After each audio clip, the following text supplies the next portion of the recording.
حضرت عمر کا اسلام لانا اسلام کے لیے عزت کا ذریعہ بنا اور بلند آواز سے نعرہ تکبیر مکے کی فضاؤں میں بلند ہوا۔ 40 مسلمان جب ہو گئے تو پھر میرے رب نے کہا یا ایھا النبی حسبک اللہ، اے نبی تمہارے لیے اللہ کافی ہے، ومن اتبعک من المؤمنین، اور تمہارے لیے اہل ایمان کافی ہیں۔ حضور علیہ السلام کے حوالے سے ان کی حساسیت اور ان کا جوش و جذبہ اور ان کی غیرت ایمانی دیدنی تھی۔ حضرت شاہ ولی اللہ محدث دہلوی علیہ رحمہ فرماتے ہیں کہ 17 مقامات پہ قرآن مجید میں حضرت عمر کی رائے کے مطابق قرآن نازل ہوا۔ یہ اللہ نے حضرت عمر کو شان عطا فرمائی۔ اور پھر جب حضور علیہ السلام کے وصال کے بعد حضرت عمر سیدنا صدیق اکبر کے وصال کے بعد بھی تخت خلافت پہ بیٹھے، 22,55,000 مربع میل پہ آپ کی حکومت کی حدود پھیل گئی، اور حضرت عمر کی حکومت صرف انسانوں پر نہیں تھی، عمر کی حکومت پانیوں پر بھی تھی، عمر کی حکومت آگ پر بھی تھی، عمر کی حکومت ہواؤں پر بھی تھی، اور عمر کی حکومت دھرتی پر مٹی پر بھی تھی۔ آپ جانتے ہیں کہ مصر کے گورنر نے لکھا کہ یہاں تو عجیب کہانیاں ہیں۔ کیا ہوا؟ کہا کہ دریائے نیل اتنی دیر تک چلتا نہیں جب تک ایک نوجوان لڑکی کو زیورات سے آراستہ کر کے نیل میں ڈالا جاتا ہے، پھر نیل چلتا ہے، اور یہ برسا برس رسم جاری ہے۔ حضرت عمر کے پاس جب یہ پیغام پہنچتا ہے تو حضرت عمر نیل کو خط لکھ رہے ہیں، بسم اللہ الرحمن الرحیم، مصر کے نیل کے نام عمر کا خط، اور آگے لکھتے ہیں اے نیل اگر تو اللہ کے حکم سے چلتا ہے تو چل، ورنہ تیری کوئی ضرورت نہیں ہے۔ اور رکا لکھ کر کاشت کو دیا، جا کے یہ دریائے نیل میں ڈال دو۔ اللہ اکبر، جن کے رکے دریا بھی مانتے ہیں، پانیوں پر بھی حکومت ہے۔ اور نیل میں جب وہ رکا ڈالا گیا، نیل ایسا چلا آج تک کبھی رکا ہی نہیں ہے۔ پانیوں پر حکومت، ہواؤں پہ حکومت۔ مسجد نبوی کا ممبر ہے، عمر خطبہ دے رہے ہیں، عراق کے علاقہ نہاون میں جنگ ہو رہی ہے، مدینے سے 1 مہینے کی مسافت ہے، 1 مہینہ مسلسل چلیں تو نہاون آتا ہے۔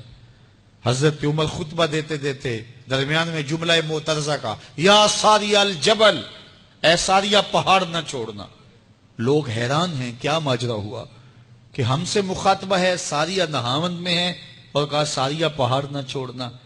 1 مہینے کے بعد جب وہاں سے قاصد آیا، اس نے کہا اللہ نے فتح دے دی۔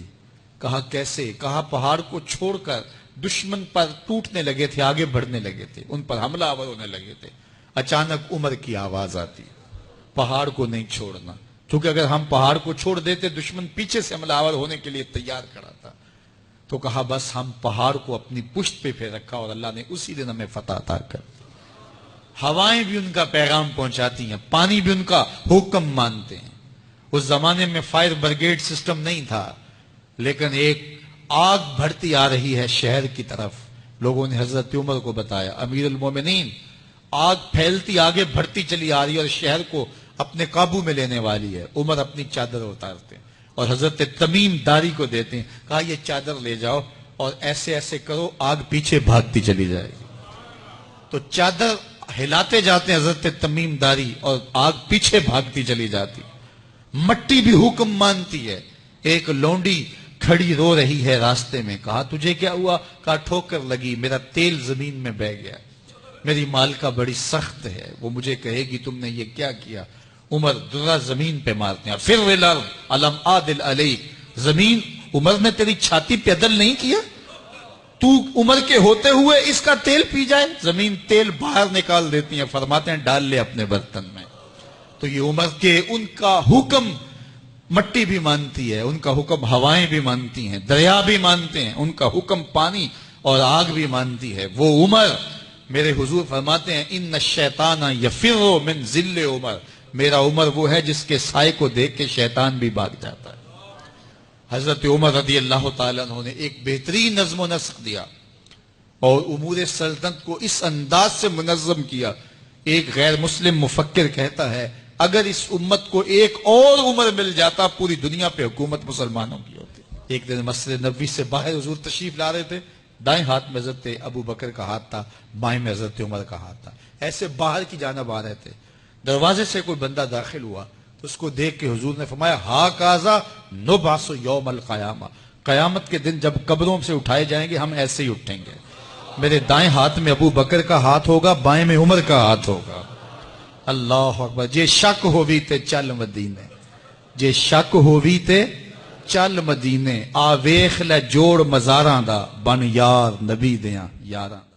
حضرت ابو ہریرہ رضی اللہ تعالی عنہ سے مروی ہے، کہتے ہیں رسول کریم صلی اللہ علیہ وآلہ وسلم نے ارشاد فرمایا، جب تم میں سے جو نیک لوگ ہوں گے وہ تمہارے حکمران ہوں گے، اور تمہارے اغنیاء سرمایہ دار لوگ سخی ہوں گے، اور تمہارے امور باہمی مشاورت سے طے پائیں گے، تو پھر زمین کا سینہ، زمین کا ظاہر زمین کے باطن سے تمہارے لیے بہتر ہوگا۔ پھر تم جیو، زندگی کے مزے لو اور دنیا آخرت کی کمائیاں کرو، پھر لمبی زندگی نصیب ہو، سعادت مندی کی زندگی ہے۔ اور جب تمہارے امراء شریر ترین لوگ ہوں، جتنا بڑا شریر ہے اتنے بڑے اعلی منصب پہ فائز ہے، جتنا بڑا ڈاکو ہے، مکار اور خائن ہے اتنے بڑے منصب پہ بیٹھا ہوا ہے۔ جب تمہارے امراء اشرار ہوں اور تمہارے اغنیاء بخلاءکم بخیل ہوں، بخیل ترین لوگ مال و دولت سے نواز دیے جائیں اور وہ اس مال و دولت پہ سانپ بن کے بیٹھے ہوں، انسانیت سسک رہی ہو لیکن وہ مال کی تجوریاں نہ کھول رہے ہوں، اور امور سلطنت باہمی مشاورت سے نہیں عورتوں کے مشورے سے طے ہوتے ہوں۔ پھر فرمایا پھر زمین کا اندر، زمین کا باطن زمین کے ظاہر سے تمہارے لیے بہتر ہے۔ اب موجودہ حالات کی ترجمانی کرتے ہوئے ایک حدیث ملاحظہ کیجیے۔ رسول رحمت صلی اللہ علیہ وآلہ وسلم نے ارشاد فرمایا، ایک وقت آئے گا کہ امتیں تمہارے اوپر اس طرح ٹوٹ پڑیں گی جس طرح بھوکے پیالے پر ٹوٹ پڑتے ہیں۔ ایک شخص نے عرض کی، یا رسول اللہ صلی اللہ علیہ وسلم، کیا اس وقت ہم تھوڑے ہوں گے؟ فرمایا تم بہت سارے ہوگے، لیکن مثال ایسے ہوگی جس طرح سیلاب کے پانی کے اوپر اٹھتی ہوئی جھاگ ہوتی ہے، تو وہ دیکھنے میں تو دور تک اس کا پھیلاؤ ہوتا ہے لیکن وہ بے وزن، بے توقیر اور بے طاقت ہوتی ہے۔ دلوں میں تمہارے وہن ہوگا، وہن کی وجہ سے دشمن کے دل میں تمہارا ذرا برابر خوف نہیں ہوگا۔ 56-57 اسلامی ریاستیں ہوں گی لیکن خوف نہیں ہوگا۔ ایک برما جیسا چھوٹا سا ملک بدماش بن کے کھڑا ہو جائے گا اور وہ تمہارے بھائیوں کو، تمہاری بہنوں کے گلے کاٹے گا، وہ تمہاری بہنوں بیٹیوں کی آبرو ریزی کرے گا، اور اس کی ویڈیوز سوشل میڈیا پہ گھومتی پھرے گی، تم کھلی آنکھوں سے دیکھو گے کہاں وہ زمانہ کی ایک خط پہنچے اور بجلیاں لگ جائیں، اور کہاں کہ تمہارے سامنے چیختی، چلاتی، روتی، ہاتھ جوڑتی بہن کی تصویریں ہوں لیکن تم کچھ نہ کر سکو۔ چھوٹے چھوٹے ملک بدماش بن جائیں گے اور تم کچھ نہیں کر پاؤ گے۔ کہا یہ کیوں ہوگا؟ اس لیے کہ تمہارے سینے میں وہن پیدا ہو جائے گا۔ ایک شخص نے عرض کی، یا رسول اللہ یہ وہن کیا ہے؟ قال حب الدنیا وکراہیت الموت، فرمایا دنیا کی محبت اور موت کو ناپسند کرنا۔ دنیا کی محبت تمہارے رگ و ریشہ کے اندر محو نفوذ ہوگی اور رچ بس جائے گی تمہارے سینوں میں دنیا کی محبت، اور تمہیں موت سے ڈر لگنے لگ جائے گا۔ جب موت تمہاری محبوبہ تھی تو تم 313 بھی تھے، تو تم نے عظیمت کی انوکھی داستان رقم کی تھی۔ ایک وقت وہ تھا، اور ایک وقت یہ بھی آیا کہ 1 ارب 65-70 کروڑ مسلمان دنیا کے اوپر، 56-57 اسلامی ریاستیں، آلات حرب و ضرب رکھنے کے باوجود حالت یہ ہوگی کہ جس طرح سیلاب کے اوپر وہ جھاگ ہوتی ہے، تمہاری کوئی توقیر نہیں ہوگی، بے توقیری کی زندگی تم بسر کر رہے ہوگے۔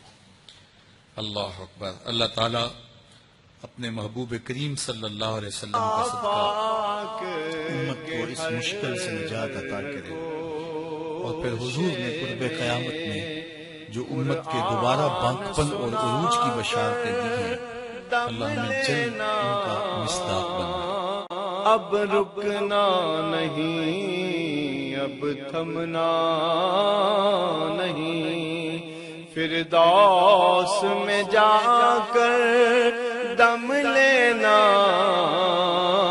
آفاق کے ہر ہر گوشے میں قرآن سنا کر دم لینا، اب رکنا نہیں، اب تھمنا نہیں۔